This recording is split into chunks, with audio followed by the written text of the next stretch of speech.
କାଦୁଅରେ ଜଣା ପଡୁନି ଆଉ ମାଛ ଆଜ୍ଞା ଆଜ୍ଞା ଆଜ୍ଞା ଆଉ ମାଛ କେତେ ଧରିଲଣି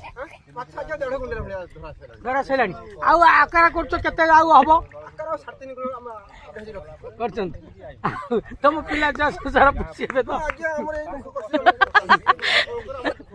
ଆଉ ମାଛ କିଲୋ କେତେ ମାଛ କିଲୋ କେତେ ଆଉ ମାଛ କୋଉ ମାଗୁର 250 ଆଜ୍ଞା 1.5 କିଲୋ ଭିତରେ ଯୋଉ ଶାଳ ସେ 250 ଆଉ କିଲୋ ତଳକୁ 200 ଆଉ ଇଏ ବୁଖାନା କଣ ଆଜ୍ଞା ଇଏ ହେଲା କିଲୋ ବାଛି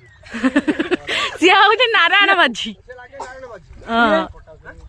ଏଇ ଯୋଉ ବିଷ୍ଣୁ ବାଛି ଆଉ ତିନି ତବେ ଆଉ ଇଏ ଯୋଉ ଅଛି ଇଏ ମାଉସୀ ଯୋଉ ଅଛି ଆପଣ ଜାଣିଥିବେ ଏଇ ଯୋଉ କୋଉଟା ନା କୋଉନୁ ଆଜ୍ଞା ସବିତା ସେଠି ସବିତା ସେଠି ସବିତା ସେଠି ଇଏ ସବୁ ପିଲାଟା ଆଜ୍ଞା ଯୋଉ ବାବୁ ଅଟା ଖାଉଛନ୍ତି ଆଜ୍ଞା ଆଜ୍ଞା ତାଙ୍କ ପୁଅ ସେ ତାଙ୍କ ପୁଅ